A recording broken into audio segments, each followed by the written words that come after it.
Hi, good good morning or afternoon, wherever you're joining us from. I don't know if you can hear me well. I was trying to connect the YouTube live. Please let me know if you can hear me. You don't want that viewer to really Hear you. Hi, good morning or afternoon.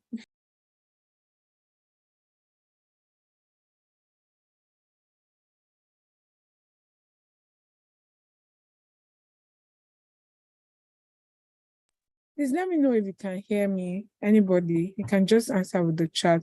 So we already have some people joining us live on YouTube. So we'll be starting now.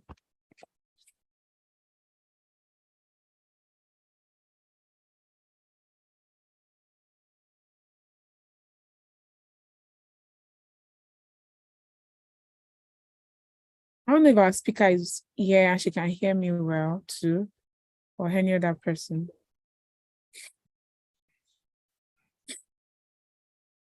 Hi, Blessing. Hello. Yes, good to hear from you. Yeah, good to hear from you too. How are you doing? I'm fine. I hope you're Lovely good. to meet you. And yes, excited too and honored to meet you. Thank you for making time to still join us irrespective of your health. I hope you get better soon. Thank you. I'm getting better. So we'll just have more people join us on YouTube. Okay.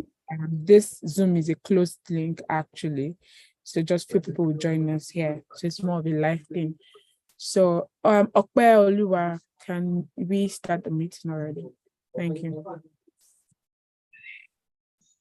Hi, thank you, everyone. Good afternoon, good morning, good evening, wherever you are listening from. How are we doing? I hope we are doing well. And how has it been? I think it rained all night. Well, I don't know, maybe at your end, but at my end, it rained all night. So it's cold there. How is it at your end? I hope you're fine. So we're just going to go straight to the meeting. I really want to welcome everybody once again. I mean, it's been the last time we had this was sometimes last month, and it's been an exciting moment. I just want to refresh our memory. Who can just remind me of our last town hall meetings topic? What was the topic we dealt with at our last town hall meeting? I want to see who has been following us. Please drop something on your chat. What was the last topic at our last town hall meeting? Hey, you ladies, don't fall my hand though. Let Blessing know what's going on here. Let her know what's going on. Let our guests know what's up here. So tell me, what was our last topic? Okay, so maybe I'll remind us. I'll give us the hints. We talked about something around interview. Something around interview.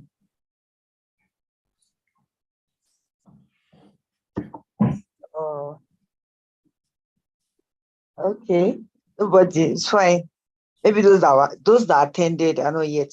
Anyways, we did something around, how to handle interviews, especially technical interviews when it comes to this tech part, this tech career we are into. And I really hope we got something and that really helped us. So right now we just go into the next thing. I'll be introducing our guests. I mean, you can see our beautiful face already. I mean, I'm happy to see you. Like, I've heard a lot about you, and I'm so pleased to eventually put a face to you. So briefly, I would read a profile, and after that, we'll have our join us. Blessing is a software engineer with Microsoft, who has over 4 years of experience in building and improving products across various sectors, such as HR, agriculture, education, and technology. She holds a first degree in systems engineering and is passionate about artificial intelligence, popularly known as AI.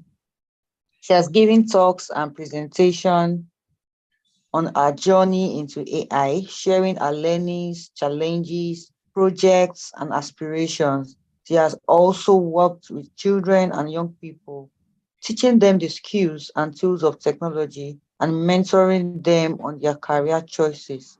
She believes that AI can improve lives and transform businesses one line of code at a time. I mean, I'm expecting to be seeing clapping emojis here and there. Hey, this is somebody that is working. I mean, she's very interested in AI, and I know that a lot of us have been using that AI features for a while. I mean, it's just amazing to see someone like that here. Can we just clap our hands as we welcome her into this place? Thank you so much, Blessing. You can have the floor. Thank you. Hello, everybody. It's such an honor to be here. I'm excited to be having this conversation with everyone. And like one of my hobbies is talking with young people, like sharing my knowledge and just being like a mentor to as many people as I can. So I'm just going to go right into the topic of our discussion today. I will share my screen. I have some slides prepared for this session. And I'm hoping to make it as conversational as much as possible, for all of us to learn one or two things from this discussion. So let me know if you can see my screen.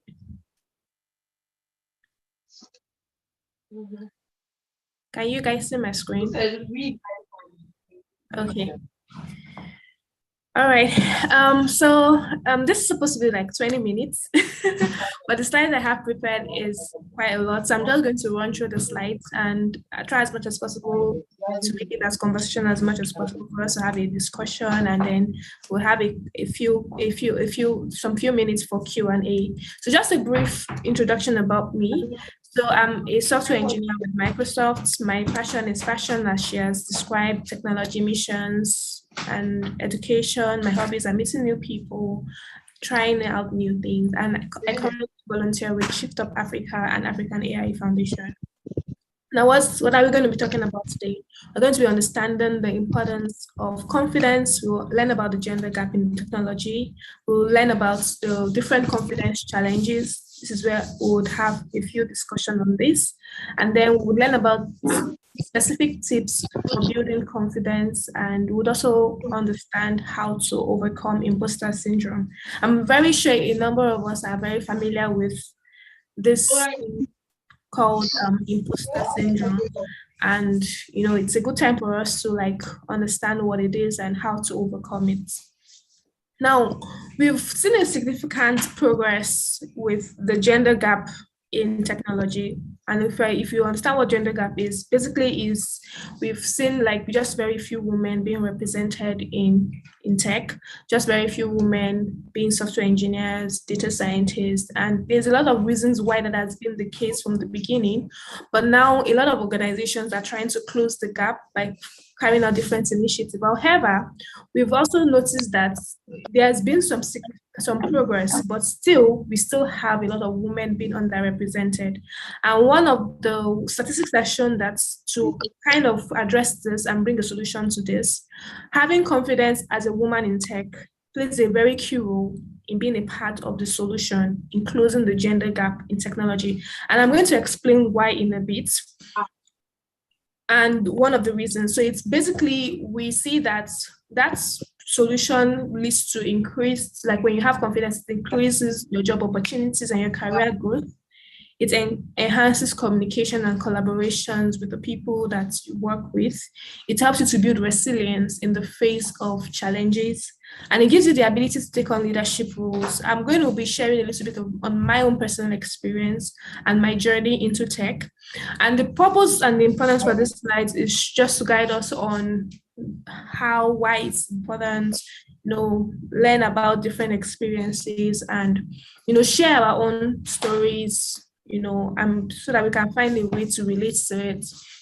we've seen statistics of some very, very important women of the importance of confidence. Like, we see that people who are very confident, according to KPMG statistics, 27% of them have been able to be promoted, right? We've seen that with the level of confidence leads to higher promotion, and with great self-confidence, you're able to increase your earnings. It also gives you access to leadership opportunities, right? Because of your confidence ability, which is why it is very, very important to have confidence in your skills. We see a lot of examples of women who have demonstrated confidence and have grown to the peak of their career. Women like Sheryl Sandberg, she was the former CEO of Facebook, right? And if you're very familiar with her, she currently started this whole learning circle, and one of the things that we see about her was that she was always speaking up in meetings. So confidence was demonstrated in her speaking up in meetings, driving conversations with women, and that helped her to get to the peak of her career as a CEO. We also see women like Megan Smith. She was the former CTO of the US. And one of the things that you see her do was she was always advocating for women in tech.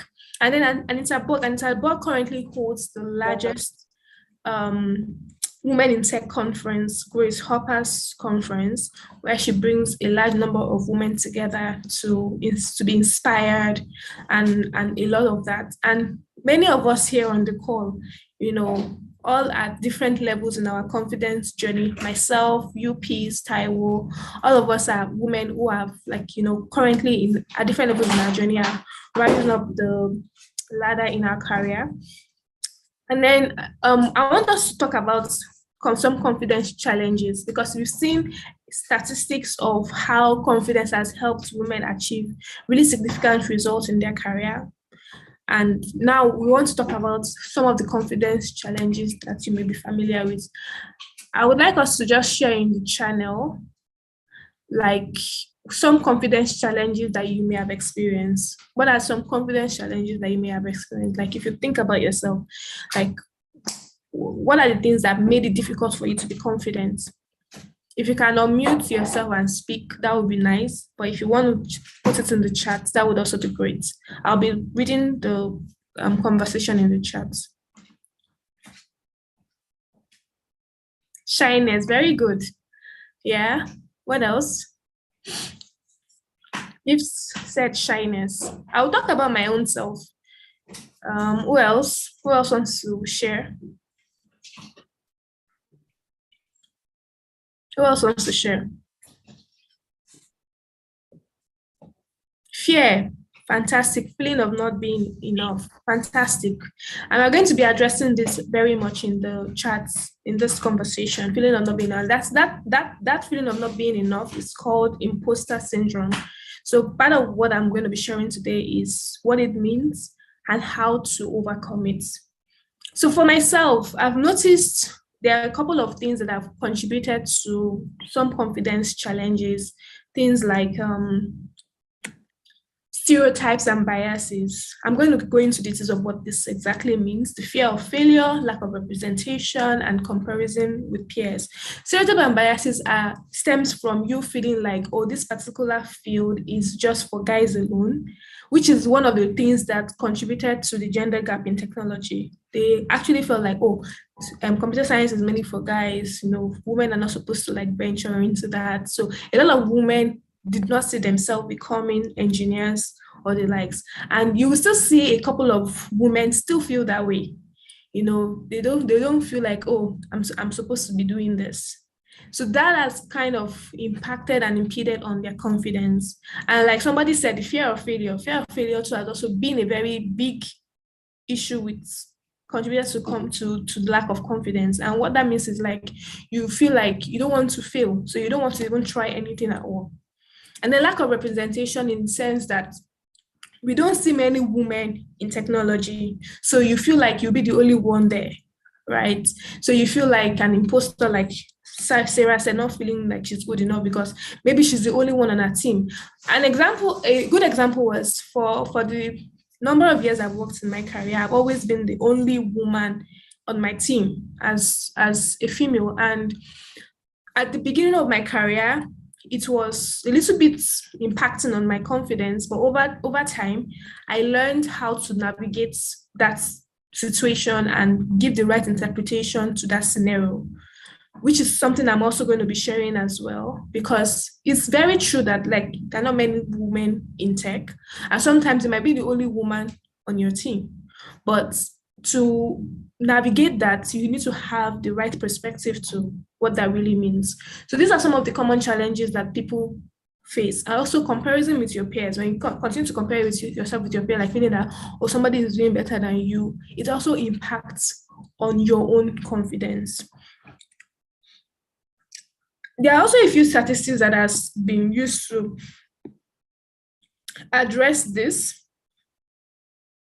So we see 27% of women holding only computer science jobs in the world out of 100%. And sometimes many women do not like to apply for roles if they don't meet all the qualifications, which is very true. I'm sure a lot of us can actually relate to this. Compared to men, they don't care if they meet the qualification, they just apply for the job. And we also see that not many women in executive position are well represented in the technology industry, just about 15% of them. So because you don't see role models, you feel like, oh, I don't know if this is for me. You know, I remember then in my career when I started as a software engineer, as a back-end software engineer, I never really saw women in that space. So I was always excited, looking forward to like meeting women in the field, you know. So there was a time I went for a conference, and then there was this young lady that came into the conference, and then she introduced herself. She was like, oh, she's a backend engineer, she's been in the industry for like this number of years. And I was so elated. I was like, wow, I've been looking to meet other women like myself, because like on my team, I was the only female. So I really wanted to connect with many women as well. And then when I was transitioning from my first job as an engineer to working with Microsoft, as part of my interview panel, they were like 2 women, right? And when I looked up their profile and I had some conversation with them, they had spent like 20 years. That was the only thing I needed to boost my confidence, and they were occupying like really high position in the industry. Now, if not for those women, I probably would have still been struggling, you know, but because I saw that, oh, these women are here, they've spent this number of years in the industry, it means that I can also grow to that level, right? So we see that because of this many lack of representation, it kind of impacts the confidence of women. But when you begin to see role models like yourself, having extended a long period of time in the industry, it makes you feel like, oh, you can also get to that level as well. Now, we're going to be discussing now on specific tips. I know we are running out of time. I'm trying to just keep track of time. So that's, specific tips on developing confidence, setting clear goals. Your goals, depending on what level are you in your career journey, whether you're a beginner or you're an intermediate or you're advanced, it's very important to set clear goals. And your goals must be specific, measurable, achievable, relevant, and time-bound. You must also continually seek to learn by attending conferences, workshops, and participating in online courses and communities. You also have to keep staying up to date with the latest trends. You see, like the advent of AI, you have to stay updated with that to keep being competitive in the technology industry. Then you need to build a support system. Support system is so important. I remember that I got my first job from just being a part of a support system. In a support system, you find people who are at different levels in their learnings, and you can be accountable to them. You can get advice from people in the network, you can get opportunities, you know, and there are different types of support groups that you can join as a software engineer, as Google Developers Group, Microsoft Student Ambassadors, LinkedIn, and the like. So you need to also surround yourself with people who believe in you and your goals. So it's very, very important. And then you also need to celebrate your wins and your success. It's important to celebrate your wins and your success, no matter how small. Like, be proud of it. By celebrating your success, you inspire other women to pursue their own goal, even if it's little. Let's say you build a website, post it, share it, post it on LinkedIn. If you got a new job, if you got a promotion, share it. Let people see what you're doing. It will boost your confidence. Then you need to also network. It's important to network, find other people in your industry who are doing things that you're interested in, connect with them on LinkedIn, have conversations with them, join professional organization. And then it's important to have a mentor. And to pick a mentor, you need to look for someone with experience in your field who can offer you advice and help you grow professionally. Like, mentorship is supposed to be from top down. So you need to find someone who is doing something that you're not doing, someone who already has the things that you're looking out for. And then you need to develop your soft skills such as communication, teamwork, and leadership. You need to take courses and you need to practice them daily. And so important, you need to embrace failure. Even many people in technology who have had like many years of experience, they still fail. They still make mistakes. So mistake is part of the process of building your confidence. You can't, if you don't make mistakes, you will never grow, you will never learn. So you need to use every failure that you experience as an opportunity to learn and grow. Another thing that's so important is showcasing your work. This can be through like you creating a portfolio of what you've done, and a CV you can share with potential employers, contributions and the results you've achieved as well. And then it's very important to stay organized. I remember that every single time I wanted to get things done at work, if I never really had a to-do list of what I wanted to do, I found that my day was always very chaotic. So, and that led me to not really achieving my goals. So I've learned to always have a to-do list, because what that does is that it helps you to be confident in what you're doing, to know what you're doing, and to help you manage your tasks and your deadlines at wherever you are in your career, even in your life, like in your workplace. It's important to have your to-do list. These are the things that you can do to build your confidence. Now, let's talk about imposter syndrome. What is imposter syndrome? I know a couple of people talked about this. Does anybody want to share in the chat? No, Sarah mentioned that it's the feeling of not being good enough. Anybody else? You can feel free to unmute your mic. I know I'm rushing. I'm rushing because of the time that we have, so that we can be able to have more time for Q&A. So what is imposter syndrome? And have you heard about the word called imposter syndrome? You can feel free to post on the chat. Let's discuss. Yeah, thank you so much, Blessing. Sorry that we have to make you rush, but we are enjoying and learning. So I just want to share what I think imposter syndrome is about. I think it's a feeling of not being good enough, when you feel like, oh, I'm not good at this thing. Am I worth applying for this role? Exactly. Look at this job role. I've not even gotten here. I'm still, so that feeling of not being good enough, or feeling like a fraud. Yeah. Like a fraud and all of that. So yeah, that's a very fantastic description of what imposter syndrome is. Thank you so much for sharing. Anybody else wants to share? Okay, so that we don't waste too much time. Yeah, so I know a lot of us have always been in this situation before. Even for myself, speaking for myself, a lot of us have been in this situation. And there's something that we used to have in my team, or sometimes when I have meetings with a couple of women, when the leadership are just trying to have that conversation with us, because they always have this conversation with us, really, if you belong to a lot of women's circles, we talk about this a lot. One of the things that they usually say is the fact that you were hired for a role, right? The fact that you went through the interview process, you did the test, you did the interview, and you were hired, is enough reason to make you understand that you were good enough for the role, right? So the feeling of imposter usually just comes from a place of oh, how did I even get here? I don't think I'm smart enough.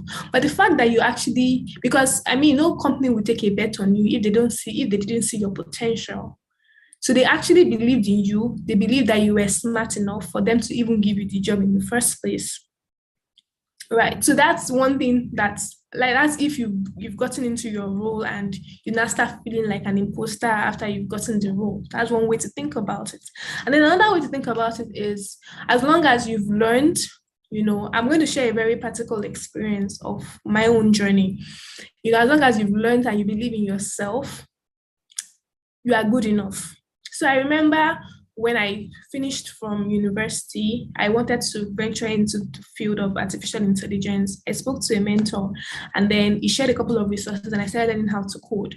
But as I was learning how to code, I didn't have any work experience as a software engineer. But I was just learning. I was taking a lot of tutorials online, building some small projects, understanding the concept of computer science, like data structures and algorithms and the likes. And to the point I mentioned about having a support system, I was a part of a community group. And on that group, they usually share like resources, opportunities and the likes. So they shared an opportunity on that group that a company was looking for a female software engineer. Mind you, I didn't have the experience. However, I had so much confidence and belief in my ability because I had been preparing, I'd been learning, I'd been growing, and I applied for the role. So I applied for the role and I got called for the interview after a couple of months, and the conversation started. They were looking at my CV like, oh, you don't have the experience. And I was like, oh, yes, that's very true. I actually don't have the experience, but I have a good understanding of what this is. And then they gave me a question to solve on the board. It was a whiteboard interview. And solving the question on the board, I was able to solve it and also like explain my thought process while I was solving that particular question. So, and I did a series of interviews, but I think the most important thing that I wanted us to pick from this experience is I didn't wait to have the experience before applying for the role. I worked hard, I learned a lot, and then I gave myself the best shot. So this is for you who has been learning a lot about coding or trying to transition, and I feel like, oh, do I have the experience? Am I good enough? Just go ahead and apply for that role. It's very, very important, but you must actually know what you're doing. Apart from applying for the role, because I'd learned, I was able to answer the question. So it was easy for them to take a bet on me. Imagine if I just applied for the role and I did not know what I was doing. So that's where learning and development comes into play. You need to know your onions. You need to showcase your work. People need to believe in you before they can give you the job, right? And you need to demonstrate that. They need to see it. So those are some of the practical ways from my own personal experience that I've been able to deal with imposter syndrome. And I shared a statistics that many women usually don't like to apply for a job if they feel they don't have all the qualification. But for us to close that gender gap, we need to ditch that idea that you don't have all the qualification. As long as you have done your own homework to practice, to learn, just apply for that job. Apply for it and get it. Now, some other tips for dealing with imposter syndrome is self-reflection, which is basically like having a regular self-assessment of your skills and your achievements. I do this a lot. Whenever like people like kind of like acknowledge my work in a sense, I write it down. And then I go back, or sometimes when I do something that I feel like is what's notable, I take note of it. So days when I feel like really down, I go back and look at my achievements and say, okay, you've done this before, you've done this before, you've done this before. That automatically gives me a boost to my confidence. That the fact that someone has recognized that you've done this, it means that I'm capable, right? The fact that I've actually achieved this level of success, it means that I'm not a fraud. And sometimes we tend to forget all of our achievements, but when you have this documented somewhere and you go back to review them, days when you feel like you're a failure, you're not good enough, you're a fraud, you need to remind yourself of who you are, of where you come from, where you've started, the goals you've achieved, the skills that you have, and then sometimes it's also good to assess yourself. How are you doing with respect to these skills that you're developing? Are you getting better? You need to take some extra courses. You need to, and the funny thing is that you're the only one that can make a true assessment of yourself. You are the only one that knows yourself. So you have to be very honest with yourself where you are in this journey, even as an engineer. Sometimes if it means for you to go back to the basics of learning something from the beginning, it's important to do that. And then another tips for dealing with imposter syndrome is celebrating your achievements. Celebrate your success, post it out there, share with people, because by sharing with people, you inspire others. And then talk openly about it, acknowledge it, let people know, discuss with your mentors, tell them. I remember one time in my career, I wrote a code and I broke production. If you're very familiar with the term production is where the service lies and a lot of customers interact with that software service. So I pushed the code, and that code that I pushed had a bug in it, and it broke the production system. I felt so horrible. About that experience. I was like, oh my God, how did this have happened? Why did I miss this? It was a very horrible experience. And then I started having a conversation with one of my mentors back in where I was working. We used to have regular one-on-ones every once a month. And then I was sharing with him that, see what happened, that I feel really bad about it. They didn't necessarily beat me up at work, but I was the one who was beating myself. So I just told him, and it was like, even the best of the engineers make this kind of mistake, right? And it's normal. It's normal to make this kind of mistakes. It helped me to get over that feeling, so I was able to understand that I was not the only one who has done it before. And even people with 20 years of experience have also done the same thing. Nobody is above mistakes. The most important thing is how you learn from that mistake and what you've learned and how you apply it going forward. So it's important to talk openly about the way you feel whenever you feel any sense of imposter syndrome. Talk about it with your friends, your trusted colleagues, your mentors. You find encouragement with them, and all of this would be a very good way for you to deal with it, and now, pretty much. Now let's recap. Building confidence takes a lot of intentionality, but it also comes with a lot of great rewards in your tech career. And some of the important key things that we've learned is embracing failures, having a mentor, learning and development, you surrounding yourself with a great support system, and sharing your successes, having trusted colleagues and mentors that you can talk to whenever you feel imposter syndrome, reminding yourself of your wins, having a self-assessment of your skills, honest self-assessment of your skills, and finally Q&A. Yeah, I think I did. Anybody has any question? This brings me to the end of my presentation. If you have any questions, you can feel free to put on the chat and I'll be happy to answer them. All right. Thank you so much. All right, go ahead, Okwe. Yeah. Okay, thank you, ma. Thank you so much. We sincerely appreciate. It was as if, that thing that they say, come to me direct. That was what you were doing. It was coming for me. Thank you so much for that. It was really, really resourceful thing and impactful. Thank you so much. So please, if you have questions, please you can unmute yourself. Use the reaction button to raise your hand and unmute yourself to ask your questions if you have any at all. So, okay, maybe I think I have a question while we wait on others. I don't know if I think we can correlate both, but okay, what happens in a situation where you are trying to push yourself out there, probably in your workspace.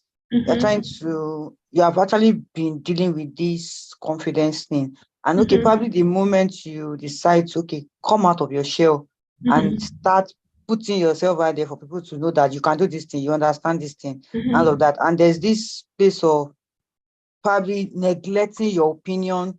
Like each time you try to now put yourself there, there's always a place of, oh, I don't know how to use the word now. Like they're just probably trying to find a way to overrule that your suggestion or overrule what you think will work. Like How talking do to you, them. yes, like, so how do you now deal with situations like that? That's a very fantastic question. And practically, I've also kind of experienced this before. It's still very important for you to be assertive and never give up. I know that sometimes it can make you to want to just keep quiet and not speak again. That's one of the intention of a bully, right? So we are going to talk about different practical ways to address it. One way is to, first of all, have either the most respectful interpretation for that person's behavior, right? And another way is to reach out to that person, maybe privately, to say, oh, I noticed that many times when we have conversations, you're always trying to shut me down. Is there something going on, and all of that. Another way is to be assertive and still continue to speak up and say, oh, this is what I'm trying to communicate. I remember the time when we were having a meeting with a few of my team members, and I was asking a lot of questions because I'm a very curious person. I always love to ask questions in meetings just to gain clarity. And all of a sudden, my manager was I didn't find that really supportive in the conversation. So I was assertive. I was like, oh, I'm actually just trying to ask a question, and immediately I said that, she stopped. So it's important for you to be very assertive, right? Especially if you know that this is what you're trying to drive at, and if the person consistently continues to do that, you call the person aside and tell the person that, oh, I don't appreciate this. I noticed that you've been doing this. Try to seek to understand why the person is doing that, and all that kind of stuff. I hope that answers it. But don't. I know it's very possible for that to kind of affect your confidence and your self-esteem. But no, you should. I think it's just to understand that, yeah, they're going to be those kind of situation, right? But it's so important to be assertive, regardless of what that is. Reframe your mind to say, well, I'm still going to speak up. I'm going to speak up. Even if this person tries to shut me down, I will speak up again. And if you consistently do that, they would learn that you are a courageous person and you do not take no. Because those are some of the things that even in leadership, there will always be this healthy confrontation and people trying to say, oh no, you are saying this, that is wrong. There's also this healthy argument, I won't call it argument, or healthy debates of ideas. Doesn't mean that the person is shutting down your ideas. It's just you saying that, oh, I see your perspective, but this is also what I'm also saying as well. Knowing how to bring and strike those kind of balances, if you understand what I mean. All right. Thank you so much, Blessing. Thank you very much. Thank you. Okay, Sarah is raising her hand. Sarah, you can unmute yourself to ask a question. Okay, thank you very much. I really want to say thank you for this session. It's really been eye-opening. My question will be on the path of embracing failure. Yeah. And you said that embracing failure is also part of the ways of help building your confidence. Yeah. Helping you to build your confidence. And yes. Sorry for the background noise anyway. No worries. Yes. So my question will be, how do you build your confidence in a situation where you have tried time and time again to be able to achieve something, but you keep getting kind of like a no or a rejection, or you're not hitting your target or something? How would you be able to build your confidence in the midst of a repetitive repetitive failure? In the midst of a repetitive failure, in so much that you know that before now you have a strong, like, you so much believe in yourself and all that, but when you're beginning to have kind of like a repetitive failure, or you're not getting the kind of feedback that you want, how would you be able to build your confidence and still be able to say, no, I am enough, like I have what it takes to succeed in this field? Or something. I don't know if you really get what I'm trying to say. Yeah, I understand what you mean. very much. So, I think first of all, I am sorry that you have to. I don't know if you are speaking about just for yourself, or maybe like just a random question. But anyone who's going through all of that, that's a difficult place to be in. To be honest, like when you keep doing something and you don't keep seeing the kind of result that you want, and sometimes that can start impacting on, oh, maybe this is not for me. So I think one of the first things that I would do, or I would advise and suggest that you do, is to reassess what you've been doing and how you've been doing it. Because if you keep doing the same thing every time, you will keep getting the same results, right? So it's important for you to assess, okay, why did I fail? First of all, what did I do that resulted in this failure? Right? You have to, and that comes from a place of self-reflection. What can I do differently? Right. So it now depends on what the failure is. Is it that maybe a CV, or maybe a skill that needs to be developed, or maybe a way to do it? Is there somebody else you need to talk to? You need to keep trying out different things, because those are some of the ways that you can know for sure that you are learning from those failures. Because it's not enough to fail and do it again, using the same methodology. You shouldn't expect anything different if you do that. But if you go back to the drawing board and ask yourself, okay, what happened? I remember like when I was in university, I actually had a very big failure. But what helped me was there are a lot of things that contributed to me getting back up from the failure, right? One of the things that helped me to get back from the failure was a reflection exercise. I asked myself, what happened? Why did this happen? And you are the only person that can tell yourself the truth. And then I started thinking of strategic things I could do to succeed going forward. So those are some things that you can apply, as well. But as much as possible, do not allow that to impact on your self-confidence. You're a great and a confident person. You're a courageous person to even get back up again. What you might just be missing is if doing the same thing over and over and over again, the same way. So, and the next other question you want to ask yourself is, what is the next step I can do? You always need to learn to look at the next step. When you fail, what's the next step for me? It might be like, oh, you need to rewrite a CV, or you need to share your CV with somebody else, or you probably need to talk to a mentor, or you need to connect with this person. There are different things, different techniques, different strategies. So, but the most important thing is that you don't continue to do the same thing that you've been doing that has been giving you that same result. I hope that answers your question. Yes, thank you very much. Thank you. It does. Thank you. I mean, you could share more. We can have more conversation about this. I will share my email. You can connect with me on my email or my LinkedIn. If this is a personal experience, we can discuss more on this. Oh, thank you very much. I'll appreciate it. Thank you very much. Thank you so much, Blessing.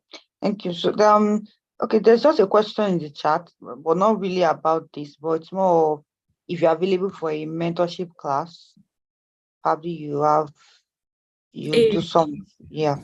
Yeah, so I'm working on that, right? I'm working on that. So I would say you should send me an email, and I have a few slots booked on my calendar for having chats with people, and then you can have more discussion about that. Okay. Thank you very much. I mean, thank you so much. You're once welcome. again. Yes. Please, does anyone still have any question before we move to the next thing? Okay. So I believe that a lot of people probably have questions, but when we have any question like that, we'll just gather it and send it over to Blessing via email, so that she can attend to them, especially people that will get to watch the live video much more later. We really appreciate this. It's been insightful, and on behalf of the whole team, I just want to thank you for honoring our request. We learned a lot. I personally learned a lot, and I can't wait for other people to also learn from it. Thank you for joining us once again. You're welcome. So my pleasure. So happy to talk to you guys. So I'm leaving this a couple of resources that you can, with links that you can, you follow to engage with professional organizations, online communities where you can take some courses, and some examples of LinkedIn groups that you can join. There's the Girls in Tech, Women Who Code. I'm part of Women Who Code and Girls in Tech. There's Women in Tech LinkedIn groups. There's also, if you also want to engage in a formal mentoring platform, you can join Mentority. And then there's Tech Ladies. There are also a couple of boot camps, especially if you're looking to transition into a technology career. Some of these boot camps provide you a proper structure on how to go about it, like General Assembly, Flatiron School, Alt School, Skill Harvest. So you can feel free to join any of this platform as well, and even share with your friends looking to, become a tech person or a tech sis or bro. They'll find all of these resources really helpful. Yeah, thank you so much once again. It was really nice. All right. Thank you. Guys. Yeah, we appreciate you. Thank you, Okwetu, and every other person for joining. Good afternoon. Can you please draw the slides you mentioned? Yes, she'll drop it. We're going to share the slides with you guys. Yes, we'll get to get the slide and forward it to you all via our platforms. Thank you so much, Blessing. I can't stop thanking you because it's been a lot. And I do hope that you have a nice day. So a few announcements before we move to the next thing. I'd like to remind us all that for next month we will have our tech talk, just like this one. Secondly, we are also going to have our masterclass for the project management track. So if you are interested, just look out for the announcement on Slack and every other of our platforms. Finally, we're also going to be having a summit in November. More details about that will be shared towards the end of the event. So now we want to move into networking. Yes, we are not much on Zoom, but it's always good to meet each other. So for the next 10 minutes, we're going to have a breakout room of 3 people per room. And there you can just meet somebody, talk to them, know what you're doing. You would not know who you'll be meeting. Maybe Blessing will still be here and somebody will be in Blessing's room. Yeah, I would need to drop off now, guys. All right, no problem. Thank you so much. Yeah, no problem. So we'll just have 3 rooms and then just utilize it well. Even if you're just 2 or 3, just know each other, try to know what you're doing. You could be a source of encouragement to the person, or also mean the person being inspired. It could be other way around. So we're going to be sharing us to a room now, and you can have fun there for 10 minutes. Please, let's maximize it. Bye, everyone. Yeah, thank you. Blessing.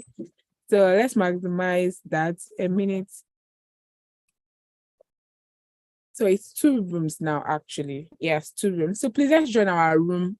The rooms are open. Let's quickly join our room. Let's not leave. Let's join our room and meet somebody. Thank you. For our live audience, thank you so much for joining us on YouTube. We're going to be ending the live stream now because everybody will be out of the main room and there's nothing to stream again. Thank you for joining us. Remember to join us next month, last Saturday of the month, in October. We'll be here for you. Bye for now, for people online.